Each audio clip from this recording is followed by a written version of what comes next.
Baik, terima kasih. Kami kelompok 6 akan mempresentasikan hasil kerja kami, yaitu proses pengambilan sampel tanah dan profil tanah dengan nama kelompok Mulyanus Malayaki Memau, Katarina Desi, Natalia Kue, Lisda Mesa, Manase Ngewileo, Montanus Gilberto Negot. Kami akan mempresentasikan hasil diskusi kami. Yang pertama, pengambilan sampel tanah utuh. Contoh tanah utuh merupakan contoh tanah yang diambil dari lapisan tanah tertentu dalam keadaan tidak terganggu, sehingga kondisinya hampir menyamai kondisi di lapangan. Yang berikut, contoh tanah tersebut digunakan untuk penetapan angka berat volume atau berat isi bulk density, distribusi pori pada berbagai tekanan. Ada PF1, PF2, PF2,54 dan PF4,2 dan permeabilitas.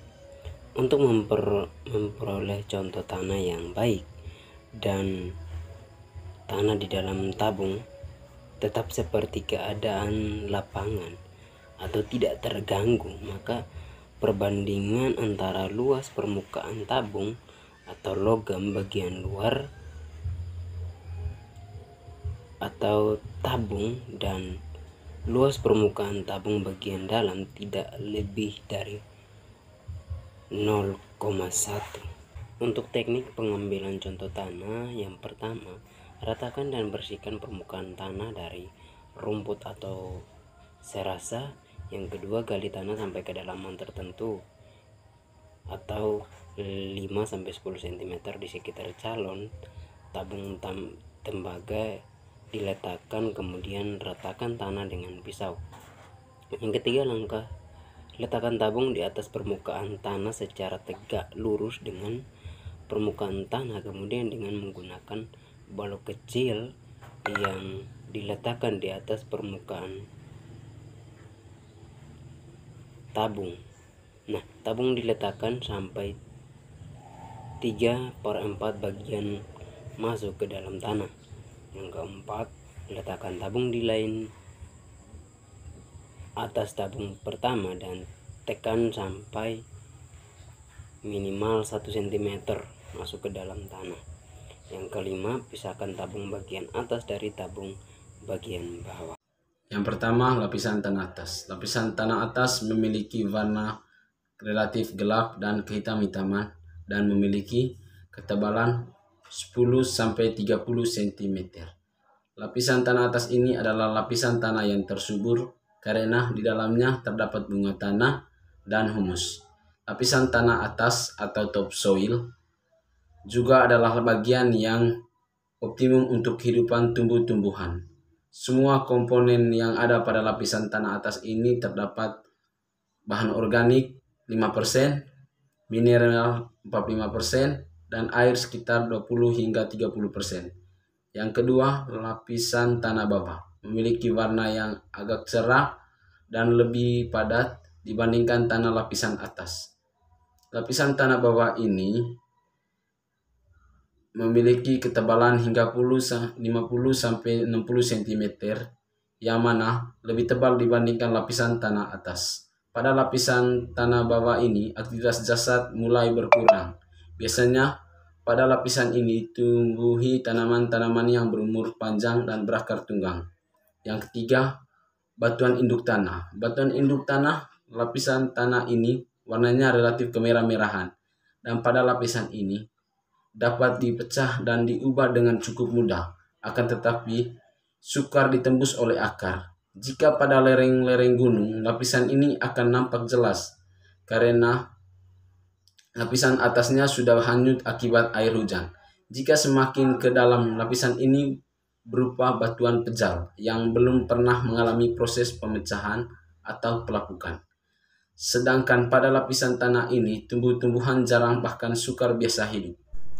Yang keempat, horizon C, yakni horizon yang tersusun dari bahan induk yang telah mengalami pelapukan dan bersifat tidak subur. Yang kelima, horizon D atau R, yakni horizon yang terdiri dari batu-batu yang keras dan belum pernah mengalami pelapukan. Horizon D atau R juga disebut dengan batuan induk atau batuan besar. Yang berikut, lapisan-lapisan tanah. Secara etimologi, lapisan-lapisan pada tanah terbagi menjadi 3, yaitu lapisan tanah atas, lapisan tanah bawah, dan batuan induk tanah. Profil tanah merupakan penampang melintang tanah yang tersusun atas lapisan tanah dan lapisan bahan induk. Lapisan tanah yakni merupakan bagian dari profil tanah yang terbentuk karena akibat proses pembentukan pada tanah.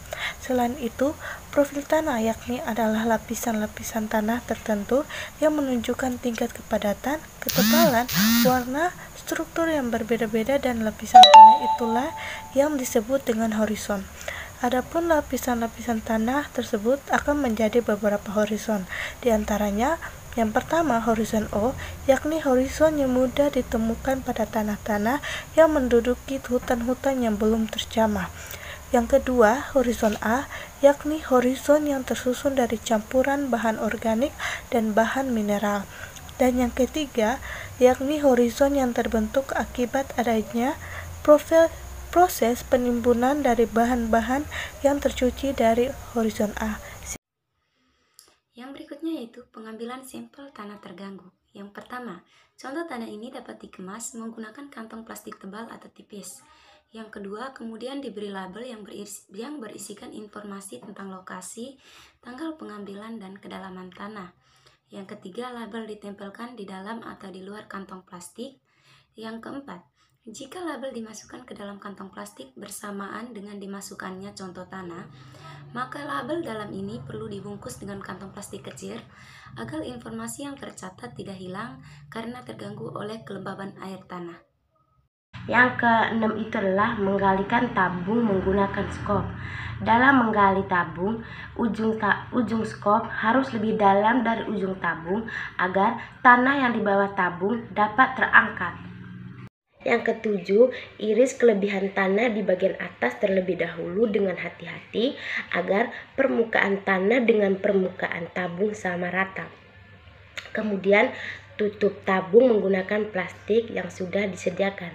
Setelah itu, iris dan potong kelebihan tanah di bagian bawah dengan cara yang sama dan tutuplah tabung.